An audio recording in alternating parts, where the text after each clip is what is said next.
One day I'm gonna be everything I wanna be. I don't let it get the most of me. One day I'm gonna be free. I wanna be everything I'm gonna be. My future right in front of me. One day I'm gonna be free. I wanna be free. Then let me be free. One day I'm gonna be free. Mentally and physically, emotionally and spiritually. Yeah. One day I'm gonna be free. I'm standing at the crossroads, feeling like a lost soul. Don't know where I wanna go, but all I know is I wanna be free. They're telling me to let it be, but that just ain't in me, no. Jealousy and envy, but all I see is I wanna be free.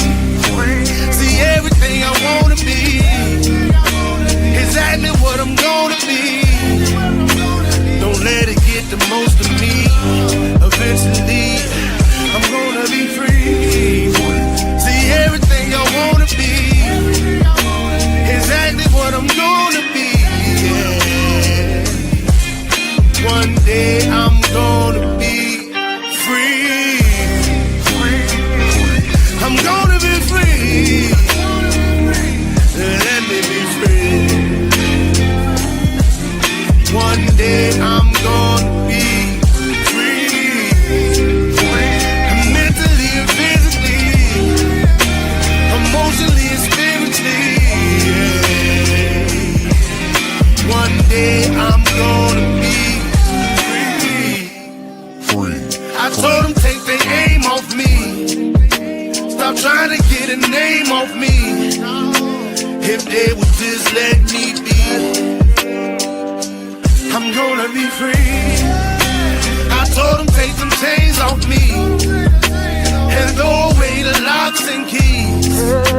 If they would just let me be, eventually I'm gonna be free.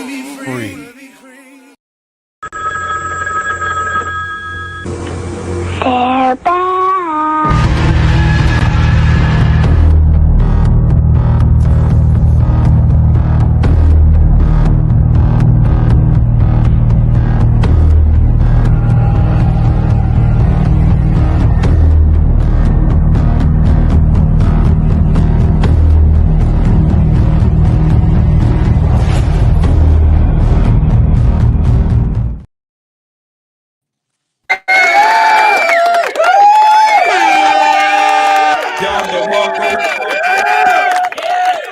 What up, though?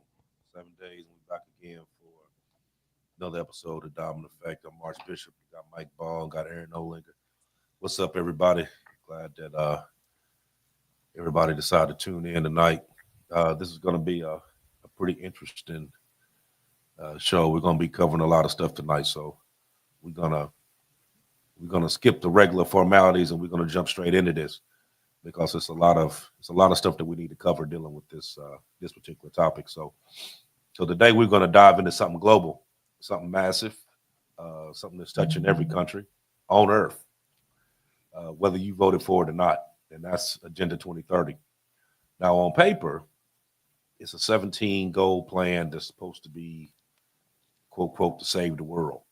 But behind the scenes, it's shaping laws, digital ID, smart cities, the future of food, money, poverty, even your own property, and maybe your freedom in ways that people don't even realize. So tonight we're going to break down all 17 of these goals, what they really mean and what they could mean. And why is this plan either a blueprint or global process? Or are we actually looking for like this, or is Agenda 2030 like a quiet script for global control. So this is what we're going to talk about tonight on the domino effect. So, um, so let's start out first with the origins of this and Sure. where this actually came from. So, this is a plan that was adopted by the UN in 2015. So you got 179 countries that's all a part of the UN, which basically every country in the world is in the UN. And this replaced the Agenda 21 that they did back in 92. So Agenda 21 was basically the plan that they come up with that was supposed to be implemented in the 21st century. That was like the starter plan. 2030 is more of a implemented plan. So it was designed as basically like a global framework, and not a actual binding law. So it's not an actual law that's going on in each country. This is a mutual agreement between all these countries, and then they all figure out what they're going to do to be able to implement all this stuff. Right. Real quick on that, AB. So kind of like how Agenda 2025, for instance, was a national here in the United States agenda. And that's where people are probably, think tanks of Agenda 2025, that this is a national framework. But like you just pointed out, this is a international world, global framework, not a U.S. law. Right. Mm-hmm. Right. So basically, Agenda 2030, like I said before, is not a law. It's a template, a blueprint, so to speak. But when these governments start using this blueprint to justify their regulations, then that blueprint suddenly becomes what's in place. So we're gonna go through these 17 right quick. Now I'm gonna read them. I'm just gonna read them real quick. And when you first listen to it, you'd be like, okay, that's not bad. Right. How could I be opposed to that? Right. Yeah. Right. Right. So I'm gonna read these off to you real quick.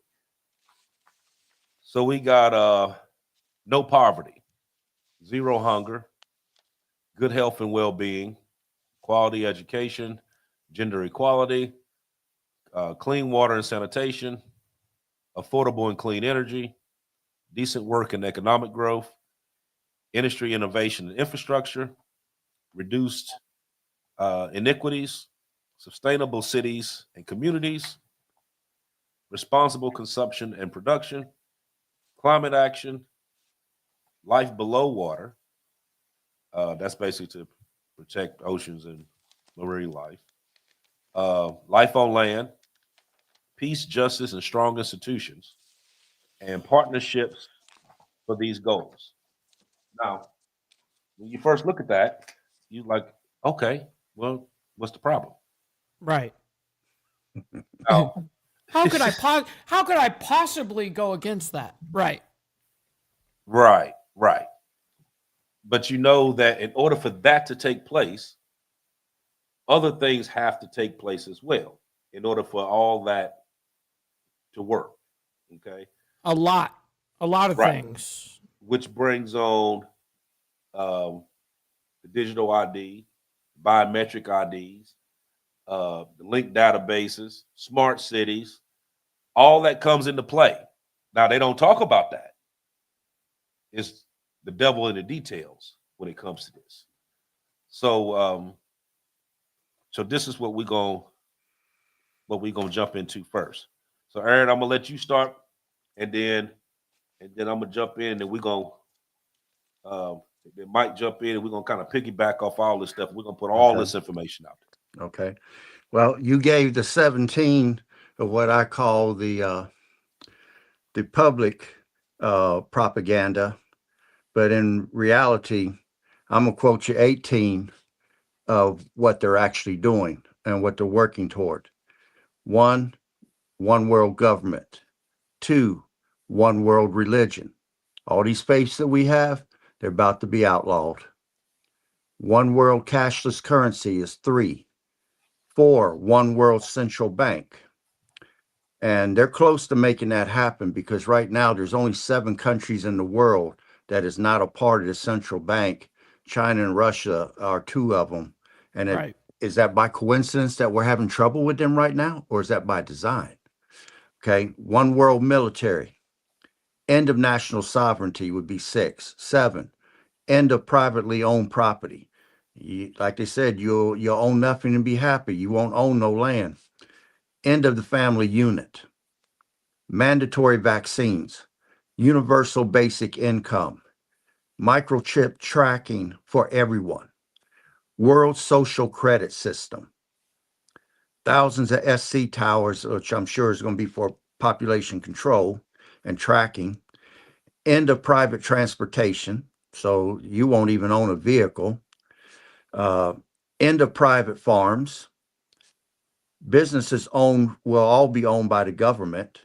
There will be travel restrictions in place, and there will be a restricted land use. So where I might be growing food on my land, if it becomes restricted, I would lose that right on my own property. But that would be the 18 restrictions that they have in place. And the guy that formulated all this was named Klaus Schwab. In his manifesto, Swab. What a name. yeah, he's German. He's an economist. He was the founder of the WEF. That's the World Economic Forum.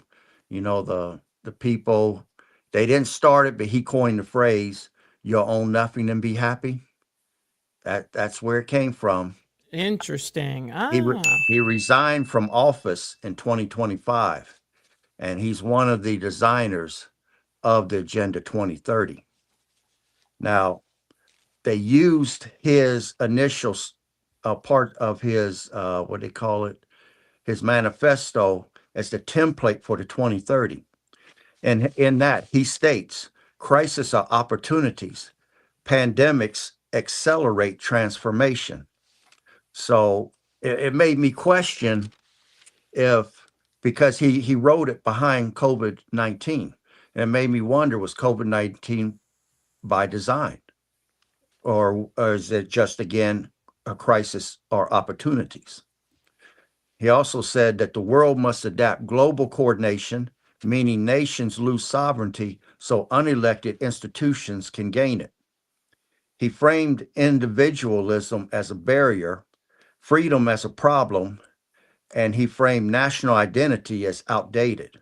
His solution was collectivism, a unified society where your personal beliefs, personal rights, and your personal choices are absorbed into the greater good.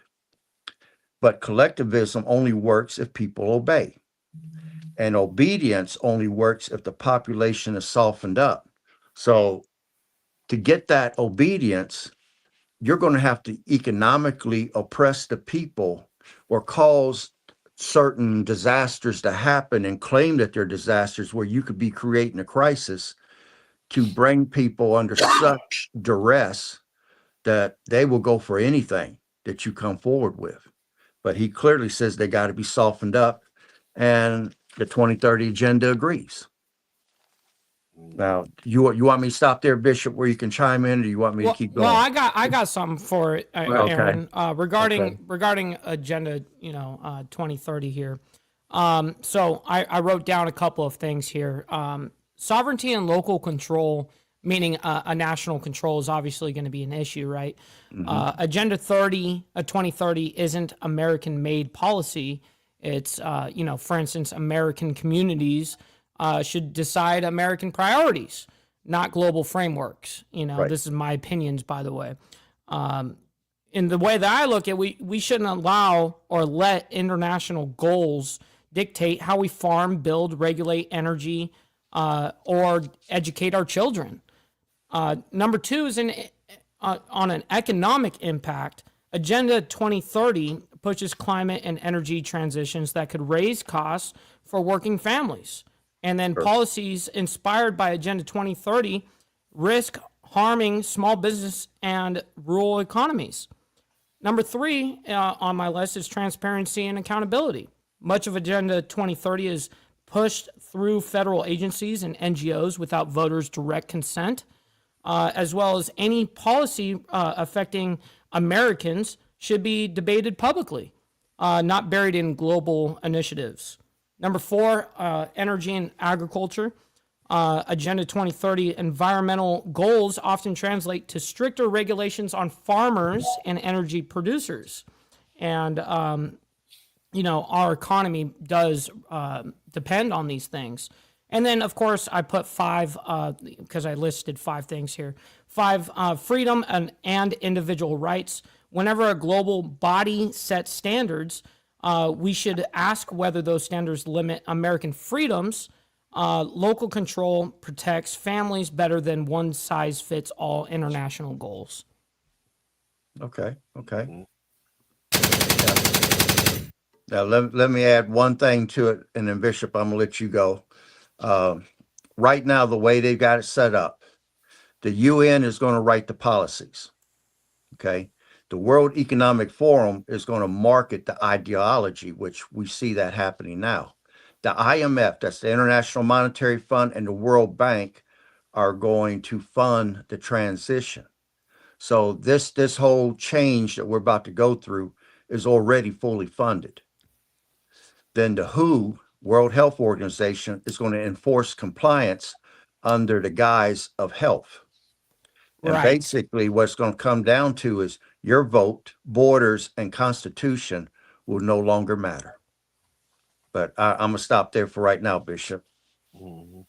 To go back on something that you said when you was talking about what Klaus Schwab has said, and we said it a few times in other shows that everybody will own nothing and be happy. Mm-hmm.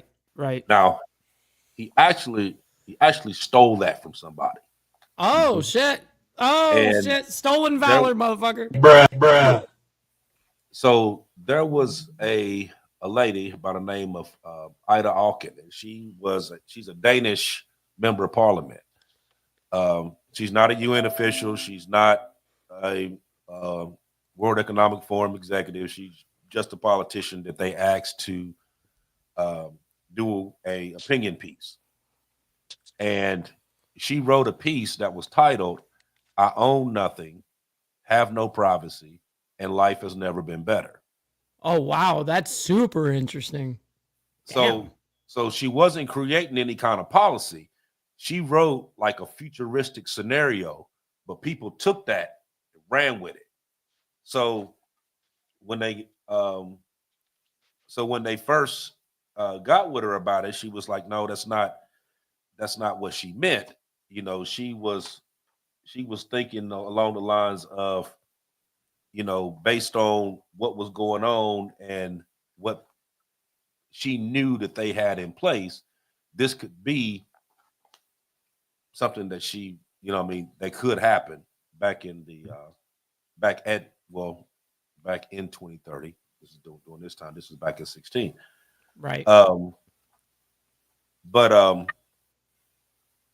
like I said, her article wasn't a plan, but it did reveal what some global thinkers were thinking about back then. And not because they want you to be poor, but because in their minds, they're coming up with this society where ownership was replaced by renting, which we talked about that before. Everything is delivered on demand.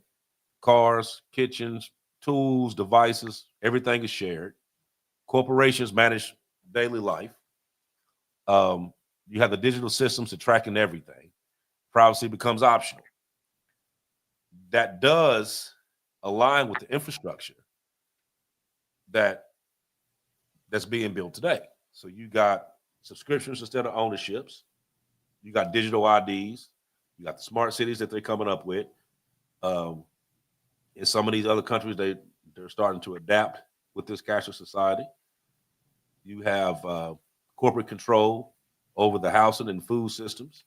And then you have this algorithm monitoring that they've been doing. So even though she said that it was just a story, it actually came into play with the stuff that they had in place as well.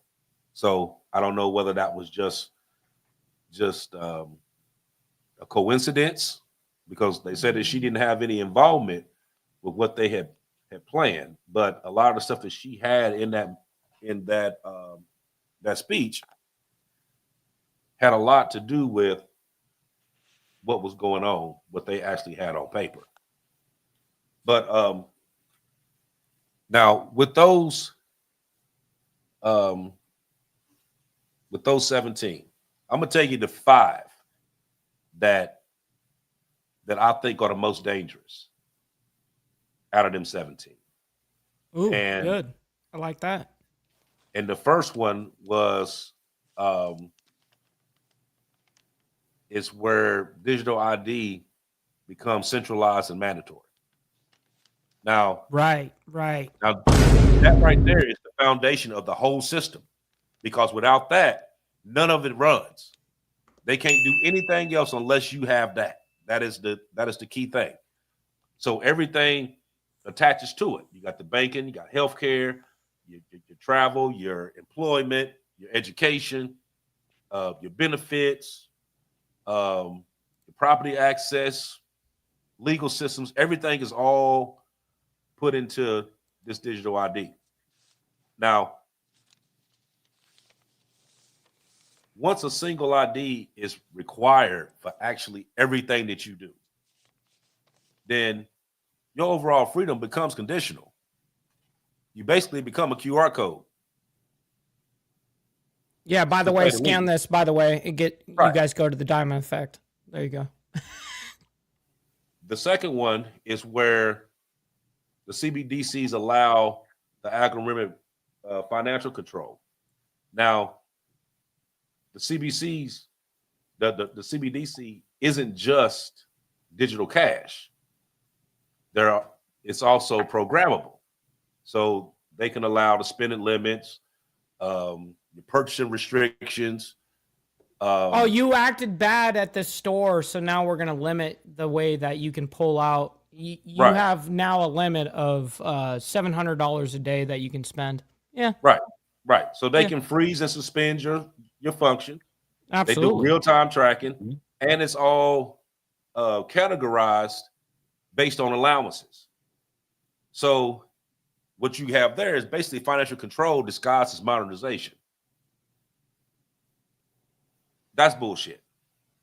Oh, Now, fuck, absolutely. so then you go to the smart cities. So you got the smart city infrastructure. Now, with that, that tracks all your movements, and it collects data on your movements, your purchases, your energy use, uh, carbon use, water use. Social credit scores, everything. Right. What locations you done visited, your car traveling, what patterns you go in, all of that. So that's like that's not really categorized as like a soft surveillance. You know what I mean? It's like they all up in your business. You know what I mean? They know everything that you do on a regular basis, because they're continuously tracking. You know what I mean? Once again, you know what I mean, I would say, isn't that an invasion of privacy? You know what I mean? Why is it your business to know where I'm going? I mean, if I'm going to the store, why is it your business? If I'm going to the strip club, why is it your business? You see what I'm saying? But we passed it You don't through the need to know. Restrict Act. Right. We You don't passed need to it. know all that. You don't need to know everything I'm doing. So Sadly. now the fourth one that I thought was pretty crazy is where, and you was talking about it earlier, Mike, and that's where your food, energy, and your land becomes highly regulated. Exactly. Yep. And So that's gonna mess up a lot of business too. right. So your meat consumption drops. Excuse me. Because they was talking on there that they wanted to um, basically eliminate eating meat, and that would be more of a Net positive to them. well, not really. It was more or less like you can't eat meat every day, but when you can, it's like a specialty type meal. Oh, interesting. Interesting. Yeah, Um, you treat it like a luxury, like a super luxury, right? there you go. There you go. That right there. So they come up with all this other stuff that they called pharma food. which is basically Right. lab grown meats, all that, all that jazz that Bill Gates was talking about years ago. And we were talking about a year and a half or a year ago, whatever. We did a Yeah, whole episode, all of us. right, right. So now they call it pharma meat. That's what that's what they're Wow. talking about Weird now. weird term. Pharma Right. meat. So That's not appealing. not at all. So when that happens, you got farms closed down. You got a lot of the smaller farmers, they get squeezed. Right. Um,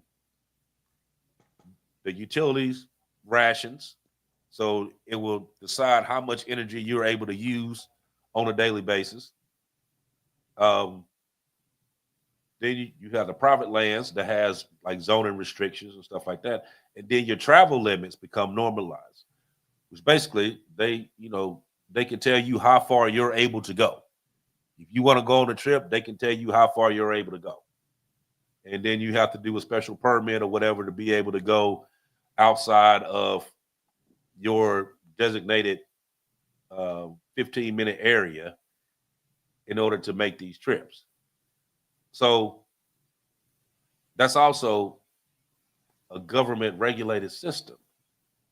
You know what I mean? So basically what it does, it takes your whole personal lifestyle and makes it to where the government decides what you can and can't do.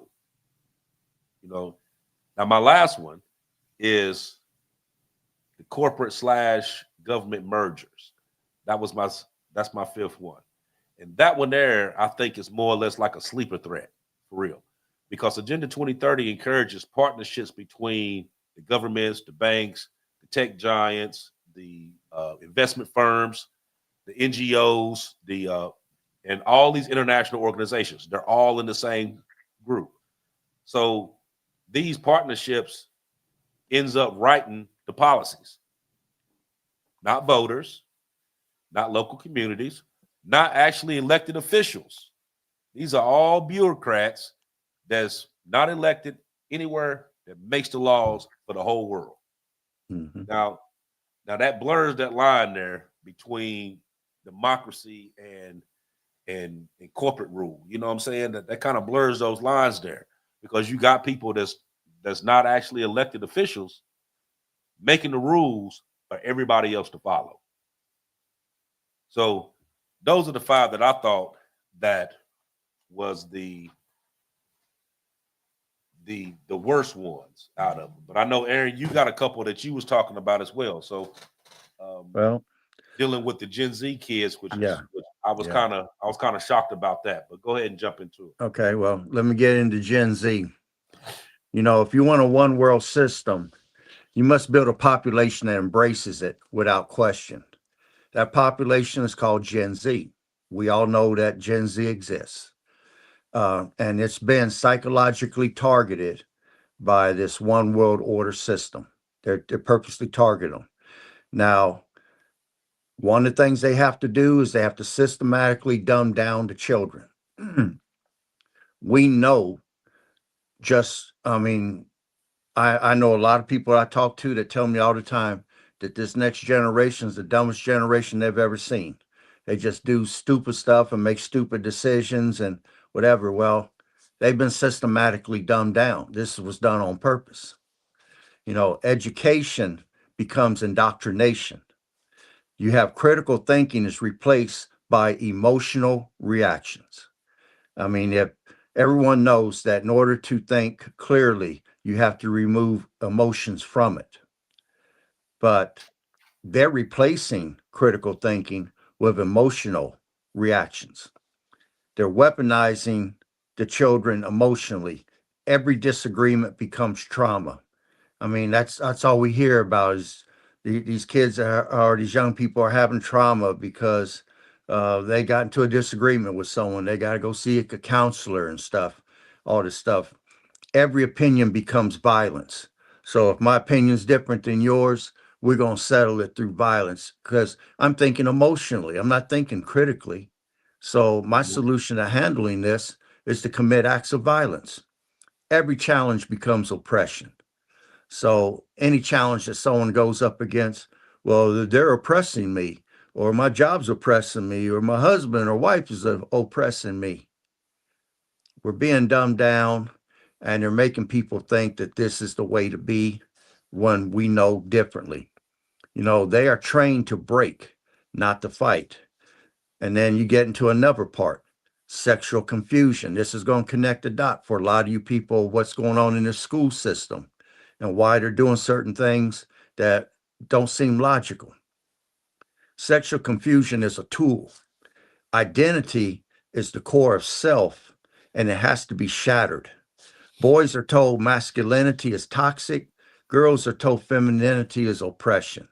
A generation left wandering in identity limbo are easy to guide, easy to shape, easy to manipulate. I mean, in some of the schools I'm hearing, they're giving puberty blockers to some of these children. They're telling the boys and girls don't choose what sex you are. Uh, they're trying to create this situation. I mean, this has all been designed under this one world government. They're targeting these people, this Gen Z. They're making them soft, getting them ready. Another category that they're doing is what they call One big.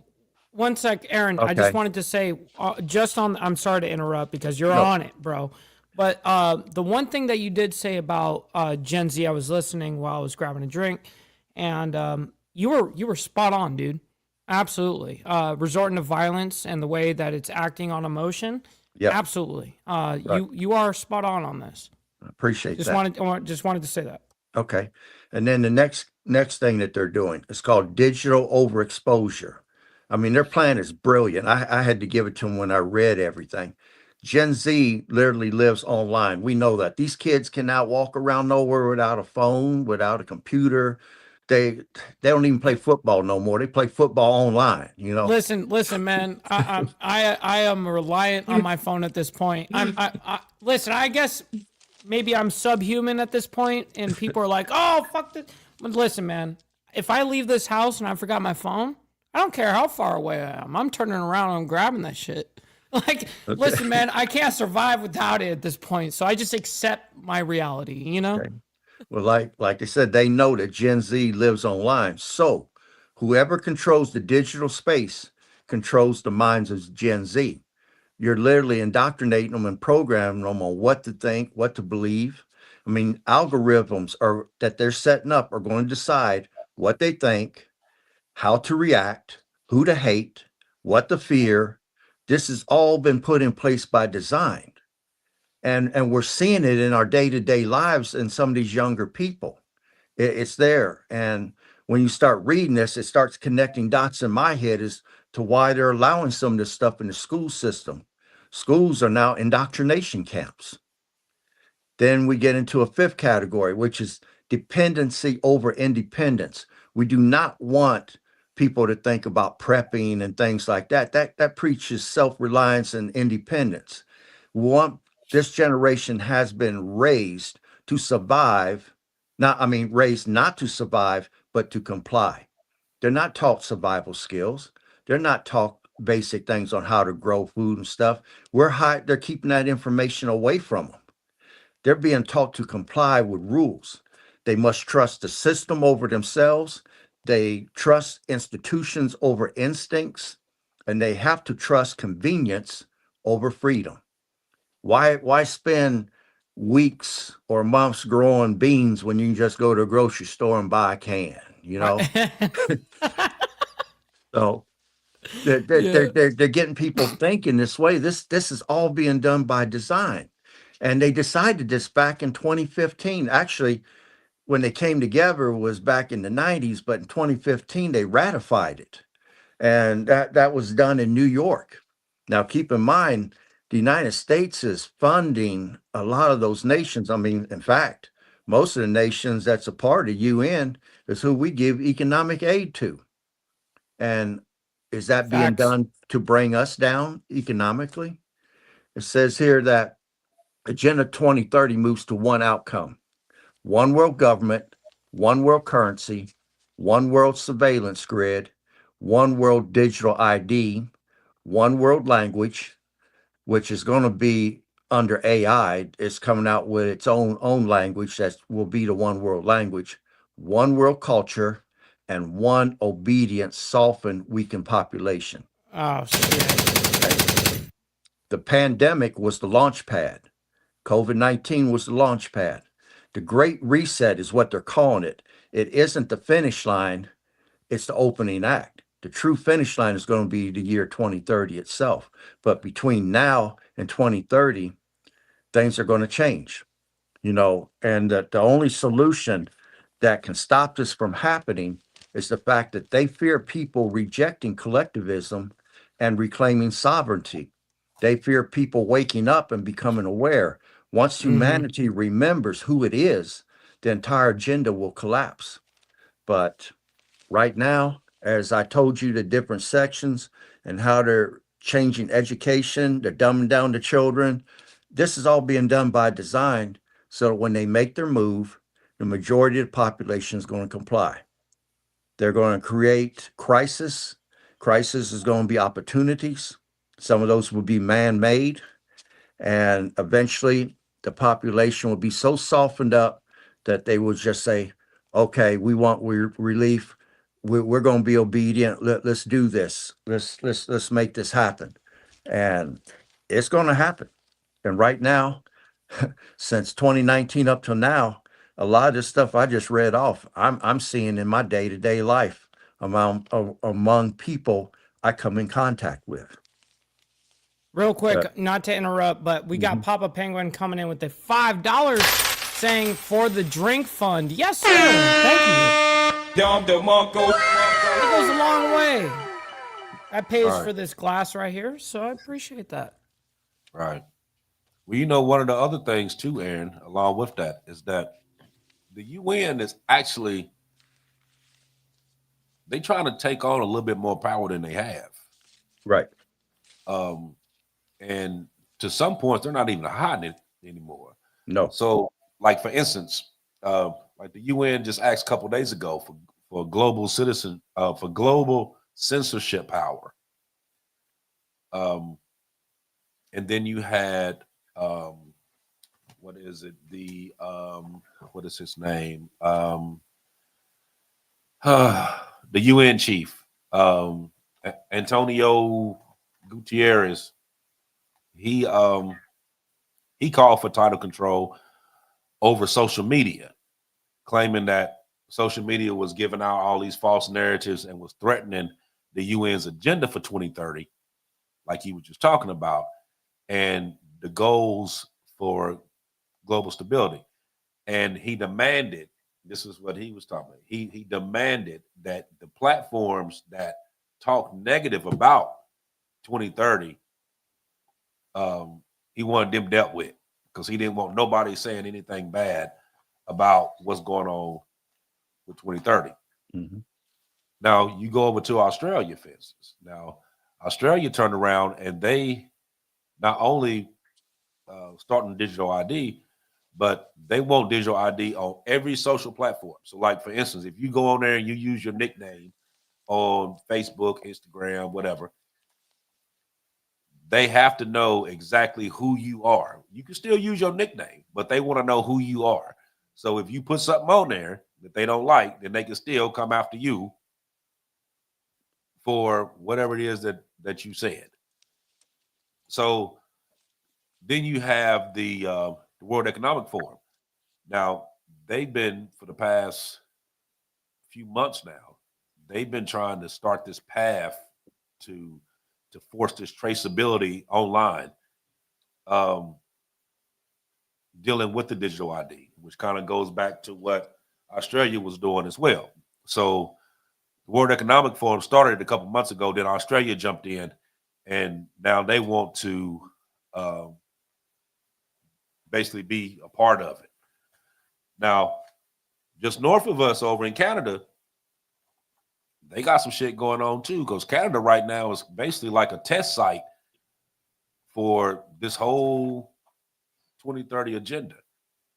And now that isn't theory. That's a blueprint for their, what they call it, technocratic thing that they got going on right now. So what their plan is in Canada is to replace all money with those programmable digital credits and transform the energy to dictate how much you use it, along with the carbon tax that they started. What was that, about a year or so ago, when they started doing the carbon tax, and they started putting it on like the food, the packages or whatever, like it, this much carbon tax, this much carbon was used or whatever. And those taxes up there is like extreme. They're talking about seasoned farmland and start using that farmer food that we was talking about before, and then basically re-engineer the whole economy up there through that net zero that that we were talking about earlier, for like an overall sustainability. So what they're using up there for justification for that is the climate. So they try to use the climate crisis and carbon monoxide, which that's what they used when they started that carbon tax up there. But that's how they've been able to manipulate that. And but the experts, a lot of the experts, when I was looking at a couple of these other documentaries and stuff that I was reading up on, and a lot of them said that once digital ID is in place, it basically is game over for humanity as we know it. Absolutely. You're 100% right. And real quick, I just want to interrupt because Papa Penguin sent in on your side, AB, saying AB's looking a little thirsty too. Now I'm drinking this orange juice because actually I got a head cold right now. My whole head is stopped up right now. That's right. You paid for his what's the NyQuil? You know what I mean? Yeah. You paid for the NyQuil for the night, bro. Yeah, That's actually, awesome. I took that right before I started this thing, man. I'm telling you what, I felt like hammer shit when I walked in here this day. Man, I've been doing everything humanly possible to keep, but so much. Oh my God! But a lot of this, when you think about it, it's not sustainability. It's a mission. You got the agriculture, you got digital, economic, human. And I think the biggest thing dealing with us as a people that we need to, I'm not gonna say wake up, because I don't want nobody to talk about the whole woke shit, but we really need to start paying attention as to what's going on here.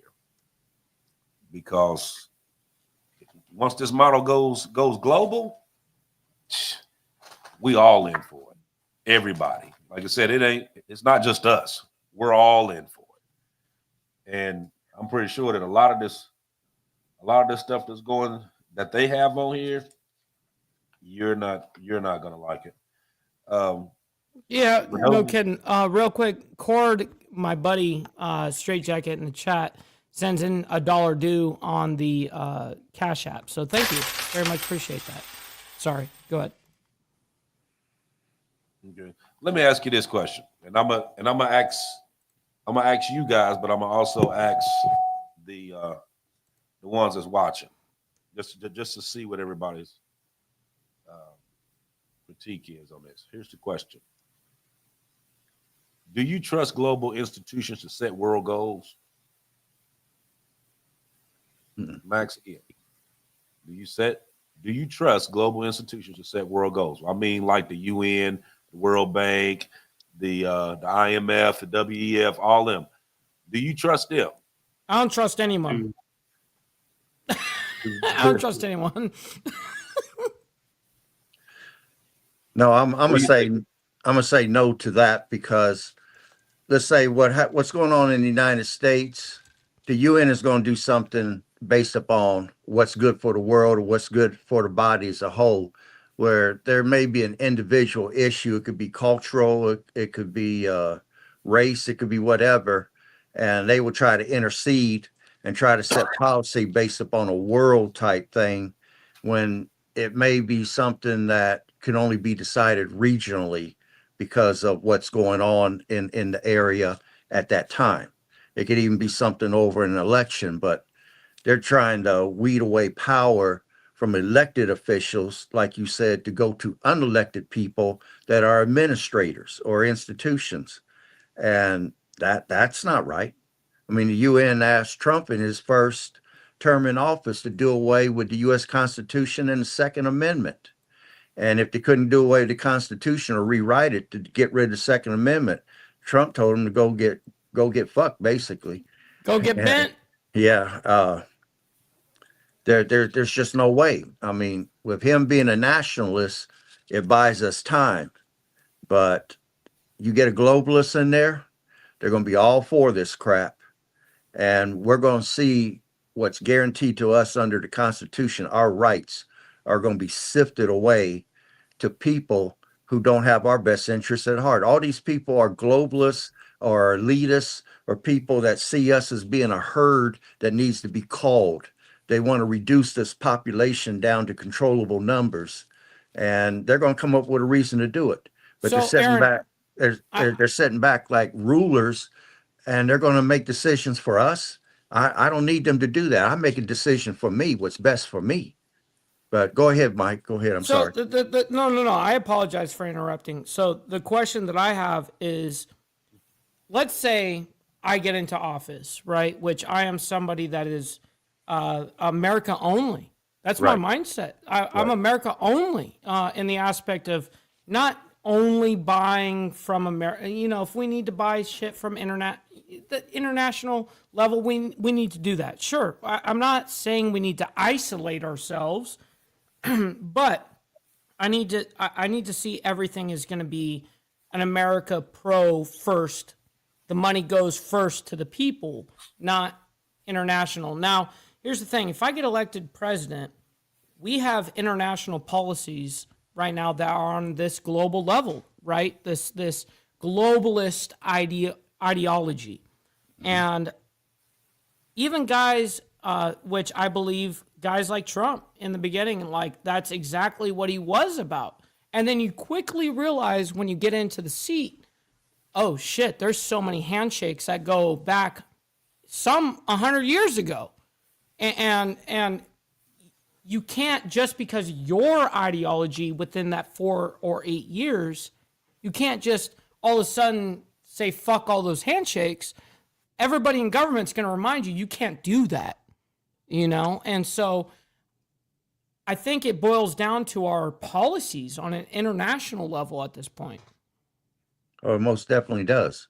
But when Bush said on TV, when we defeated Iraq, that we have formed a new world order, my head snapped around and I looked at the television. I'm like, do you realize what you just said? Or are you saying that we are in it right now? And I believe that we are in it.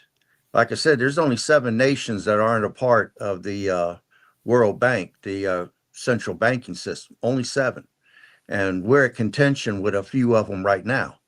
Out of the UN, 170 something signed for this, but there's 188 countries in the world.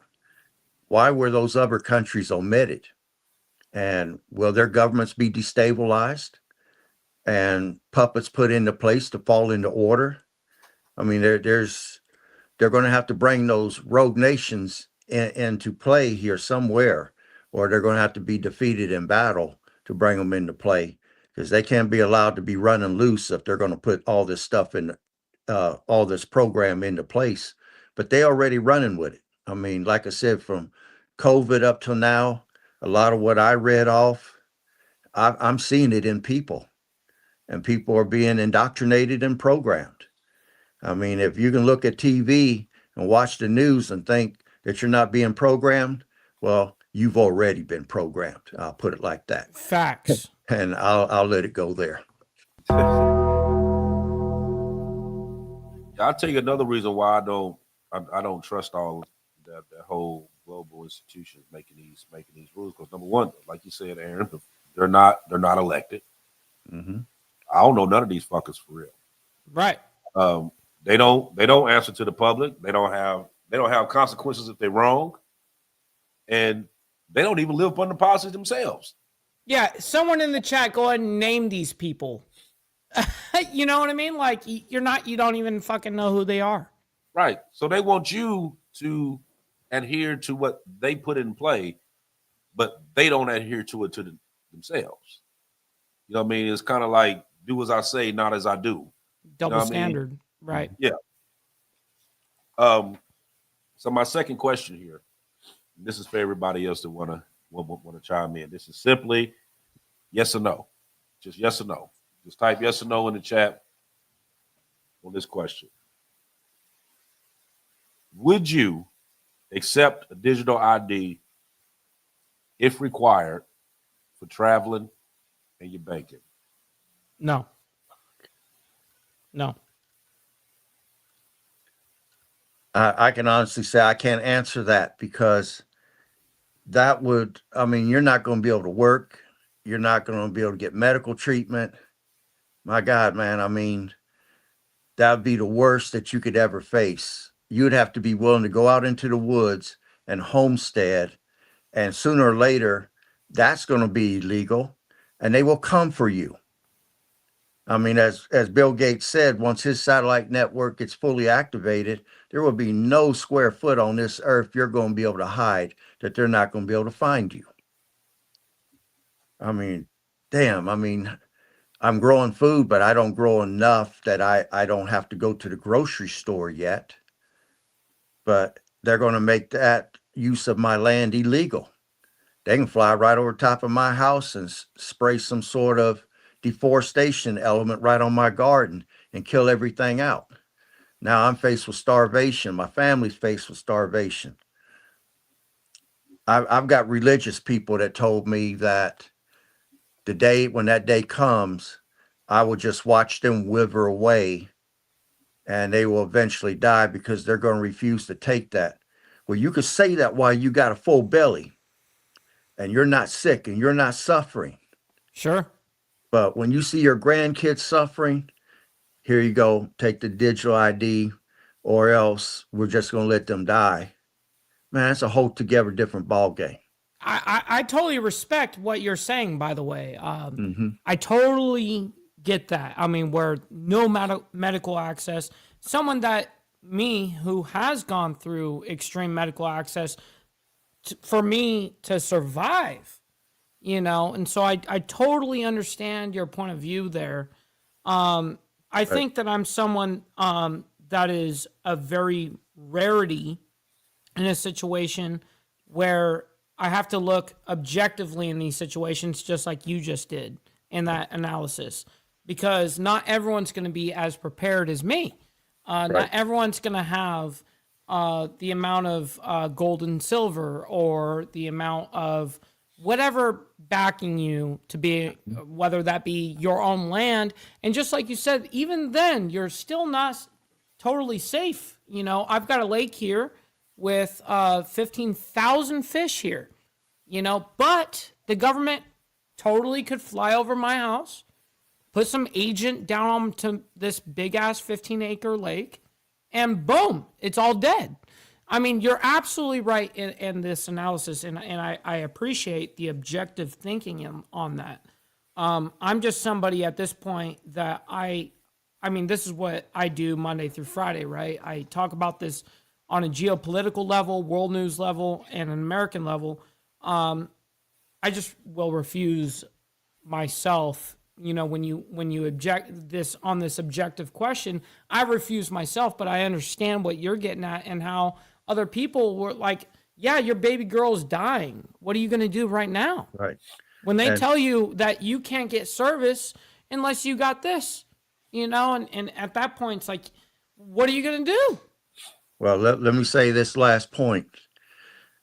Upon doing the research for this show, I spent a couple of days researching, and the more I found, the more I felt pain in my stomach. I felt anxiety because I realize that my daughter and my grandchildren will be faced with this. I'm not Gen Z, but this just put fear into me. And then I'm thinking, well, what if I'm not here to help them? Which that's part of the program. I'm not meant to be here when they invoke all this. But we're going to see quite a bit of it happening between now and 2030. In fact, digital ID, I say, will be prevalent in 2020 by 2028. So, man, it just scared me upon learning how far they're into this, seeing that I could see the actions in certain people around me, and they don't even realize they're being indoctrinated and programmed. Right. That was the scariest part. That You know, is the scariest part. they laugh at me. I'm the what do you call it? Call it the Tinfoil hat. yeah, I'm the tinfoil hat wearing person. You've been told that your whole But life, and now you're getting proven to be but right. So it's amazing, right? but as far as I'm concerned right now, I look forward to the day that some of those people come back and apologize to me for not investing in gold and silver, apologize to me for not getting their skills up or whatever. They ain't got to say I'm right, but just say, hey man, I'm sorry. I That's doubt it. right. That's right. You I was wrong. Right? Yeah, they ain't about to do that. They ain't about to. no, they're not. That's No one gonna do that shit. But that's you're because they're right, though. prideful. They're prideful. Yeah. Yeah, I would admit to someone in a minute. I'd give someone their dues that they were right and I was wrong. But most of these people are so prideful that no, they're not going to admit that. And in spite of them making fun of me and laughing at me, I still try to help them, you know? Yeah. So Totally. And see, that's it shows your character, and just like what you've done for the show, Aaron, you've brought a lot of things. Both of you guys have brought a lot of things to my light, as you guys know, such as gold and silver and investments and thinking ahead. Kind of the ideology of being able to survive every situation. If everything goes fucked, can you survive that? If the stock market totally crashes right now, goes down to zero, can you survive? If you lose your job, can you survive? If the dollar all of a sudden becomes $0, now it's zero, it's worthless. Can you survive? Then once that happens, not only monetarily, but then can you protect it? right. We talk about these things on the Diamond Effect, and I really appreciate you guys and your knowledge because it's brought a lot to me personally. So I just have to say that. I think that you're gonna get people on both sides of the spectrum when you talk about this, because you're gonna have some that's gonna be all for it. Reason being, because it's convenient. It's convenient. Yeah. It's fast. They don't have to worry about nothing. A lot of this stuff is going to. We've brought it up several times before that there's going to have to be something goes on. There has to be an event that goes on that the dollar ain't worth shit, Right. and you're not going to be able to eat, like SNAP benefits, stuff like that. Something is going to happen that's going to be catastrophic to the point that the people who once was complaining about this are no longer going to complain. They're gonna run to it because of how they pushing it out there. Because they're not telling you all the stuff that's behind this.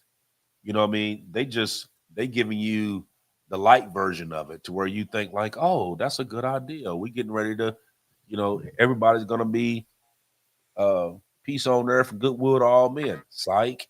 That ain't what this is. This is like some Hunger Games shit for real. If you think about it, you know what I mean? This is some straight up bullshit. But they package it up. Like I said, they done shine the turd up and then they present it, and then you gonna go with it. You know what I mean? And some people will go with it strictly for if there's some money involved in it, they're gonna go with it. If they get hungry enough, they're gonna go with it. You know what I mean? Now, I know me personal. You gotta make me do that shit.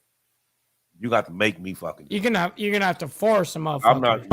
I'm not willingly doing that shit. I'm not Right, willing. yeah. I mean, You're willing to I go could to take war. I could take my shit and go out in the woods like Davy Crockett. You're gonna have to catch me and make me do that shit. I'm not gonna do it. You know what I mean? And reason being, you know what I mean, it ain't even because of the convenience or even what they even talking about here. You know what I mean? I grew up in the church. Oh, AB, you're And too the church talked prideful. about this for millions, for me, from years on years on years. I'm just not gonna do it. You know You're what I too mean? prideful. You're too prideful. Well, they kiss my pride ass because I ain't about to Yeah, do it. that's right. That's right. I ain't about to do it. I mean, and like I said, even if I did do it, the social credit score, all that old bullshit that's going along with that, I'm Social telling you, I credit wouldn't last score. a Yep. week. I wouldn't last Yeah, a right. week. Dude, I'd be You know what I caught mean? speeding everywhere. Right. I'm not one of them, you know what I mean? It's like I'm one of them, like I can be like I'm a good guy, yeah. But I'm also one of them ones like, I mean, like I'm gonna do what I want to do. You gonna tell me what I need to do. You know what I mean? I do what I want to do. Mm-hmm. So that's what that's all about. They want you to conform and be this way. That ain't me. You know what I mean? So doing it that way, I'm gonna be broke. I'm gonna be out there on the street. So I might as well just, you know what I mean, just skip me. Just let me go on out here in the woods and I'll be good. You know what I mean? Just Right. don't bother me because I know I'm not gonna act right. I already know. I'm not gonna, I already know I'm not gonna act right. Yes, right. sir. Right. I'm just not gonna do it. I refuse to do it. I'm just not gonna act right. That's just me. I mean, especially if I got somebody telling me what I'm gonna do. Yeah, Shit. right. That right there. Yeah. Let me mention one last thing, and it could be a part of what's going on here. Ohio right now is in a crisis on property taxes. Okay, you have 5 cities: Cleveland, Akron, Columbus, Cincinnati, and Dayton. People are way behind. We're talking more than 2 years behind on their property taxes. After 2 years, they can take your house from you. Now, I don't know what percentage of them are elderly, but I know it has reached a crisis state. And then you got all these investors coming out everywhere offering you money to buy your house, offering you a cash offer, and they only want to give you half of what it's worth. They're probably representing some of this because for us to be heading toward not being able to buy real estate, they've already made the east and west coastline so expensive. You average person can't go in and buy no property on the east and west coast. Now they're working on the inside. My area has gone, the property values have gone way up, which means the property taxes now go up. And now Yep. it's beyond the people's ability to afford.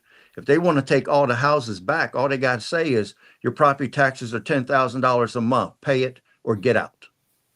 And who's going to be able to pay that? Right. And it's unfeasible. Now, real quick, I gotta give a humongous shout out to allegedly in the chat. She sent $50 on Cash App saying Merry Christmas, man. Thank you so much. That's insane. I can't thank you enough for that. That really goes a long way. Oh my God. But you also remember too, Aaron, those cities that you just named, Toledo, Columbus, Cleveland, Cincinnati, they having, like you said, they having a problem with the taxes. But you know, in Ohio, I know because I was there, and I own property in Ohio. How many levies do they put out to raise up them property tax? Just about Right. every year, there's a Yeah. different levy Yeah. that adds more money on the property tax. And Yeah. those particular cities that you named off also receive $400 million from the government to make those cities smart cities. So Right. what are they going to do? Because there's going to be people that don't want to sell. So what they do? Hike up the tax. You don't got no choice but to go. Yeah. You know what I mean? Because those cities are what on that list to be smart cities. So they're gonna try to weed out everybody they can weed out in order to get that accomplished. I mean, like this isn't stuff that they're doing behind closed doors. They doing it right in your face. Mm-hmm. Only thing is that people don't know, don't even don't know what this is that we're talking about here to put two and two together to realize that this is what they're doing. That's the problem. You know what I mean? The actual information don't get out like it's supposed to get out. You know what I mean? Case in point, last week. We did our show last week, right? Yeah. One day I had was it like 6,700. The next day I had 42. Like you two went through and just whacked the shit out of it because they didn't want it out. They didn't want it out. You know what I mean? That's the reason why we talk about all the time about hitting that like button, because it pushes it out there. Because they can easily go right behind and all the people that watched it and just smack and drop it back down and put it at the bottom of the damn list and you never see it. But if you hit the like button, keep putting it out there. That's why we keep saying this. Put it out there, put it out there, put it out there. Because if they going through the point and go through all that trouble, put it at the bottom of the list, then what does that mean? Obviously, we ain't lying about something. It's something that they don't want out there. And we talking about it. So we're going to shut it down for the night. But key thing to what I just said there, hit the like button. That's on right. both of them. Diamond Effect and Insane Wheels. Both of them. That pushes us out to the algorithm. Now, we're actually doing it on two different ones right now. We're doing the horizontal and vertical. So that pushes it out there to two different algorithms. But you got to hit that like button, because if not, then the only thing you're doing is just letting them just go right around and hack it. And all the work that we're doing goes for nothing. So, like I said, I appreciate each and every one of y'all for coming out, watching. Like, follow, share, subscribe, pass this on to people. You know what I mean? Talk about it at work. Let people know what's going on. You know what I mean? Give them the link. Let them check it out. This stuff is serious. You know what I mean? And like we always say, go and look this stuff up, because it's there. It's there. It's not hard to find. You just got to do it. And you will see that this is a polished turd wrapped up and presented to you as though this is the best thing coming, and it's actually your actual demise if you do. So That's right. like I said, thanks everybody for coming. Also, if you're not on the Facebook group, go on there to Diamond Effect on Facebook. Go I'm on going to there. pull that up right now. I think last week, man, we had like 50, 60 people that came on there last week. New. But it's growing, and it's growing rather quickly. But we put a lot of stuff on there every day. So go on there and check that out. Also, hit the little QR code right there that takes you to the Diamond Effect store. We got a lot of stuff on there. And if you actually become a member on there, it actually opens up another section that shows you a lot more other stuff that you wouldn't normally see. Also shows the past shows that we've done and a bunch of other stuff that we're doing. So go on there and check that out too. So once again, peace, love to everyone. Pay attention to this stuff, people. Pay attention. Because one last thing. If you wait until you hear them say that this is going on, it's already too late. So, see y'all next week for another story. Go ahead, Aaron. Yeah. Like I said, there's an old saying that the man that prepares today will have a better tomorrow. So look into tomorrow, see what's coming. The one thing, you may not be able to stop it from happening, but the one thing you can control is your reaction to it. That's where your power lies. So get as many skills as you can, build your community, invest in real assets like gold, silver, land. Get you a food pantry, stock it with food and water, put back some over-counter meds. If you got prescriptions, start trying to figure out a way to get extra, even if you have to ask them to give it to you 3 months at a time. Start getting ahead of this. So when it happens, as long as you're living below your means, you're going to stand a much better chance of making it through versus living at your means or above. Because as soon as they raise taxes, as soon as they do whatever they're going to do, they're going to be trying to take everything from you. and try to make it to where you can't leave nothing for your children. They'll try to take it in probate or whatever, but transfer on death, titles, trusts, learn how to use these instruments that rich folks use to preserve wealth in their family. It's all going to come out good, better for you in the end. And I'll stop there. That's right. Aaron just said it. You know, doing exactly what the rich people do. Take a note out of their book. You know, watch what the central banks are doing. What are they doing right now? Why are they buying a fuck ton of gold and silver right now? I mean, just figure it out. And this is something that we have been emphasizing on this channel since the conception. And I'm very appreciative of everyone that's found us along this journey of this truth-seeking adventure and figuring out what's actually happening in the world. So I really appreciate everyone that's here listening to us and then actually seeing in real time with timestamps behind us going, this is actually what's happening in the world. So I got to say, just doing this show over a year now with these gentlemen, almost every single thing we've talked about has come to fruition, you know? And so, listen, pay attention, stay focused, look ahead, man. So listen, much love, honor, respect, everybody. Hopefully you guys stick around for the raid. We're going to send you guys off, at least on my side, to our buddy Grid One Motorsports. Please let them know we're coming through with the Mike Ball raid. It's always a good time over there. And make sure you guys hit the like button, not only on my side, but as well as the Diamond Effect on their side. So I very much appreciate all of you guys. Until next week in 7 days, we'll see you guys here very soon. Much love, honor, respect, everybody. And thank you guys from the bottom of our heart, as well as the engagement and the donations and everything. And real quick, just to end it off, Papa Penguin said, we demand tinfoil hat merch. Absolutely. I hear you, man. So we're doing it up, man. We're doing it up. So stick around for the raid. We'll see you guys very soon. God bless.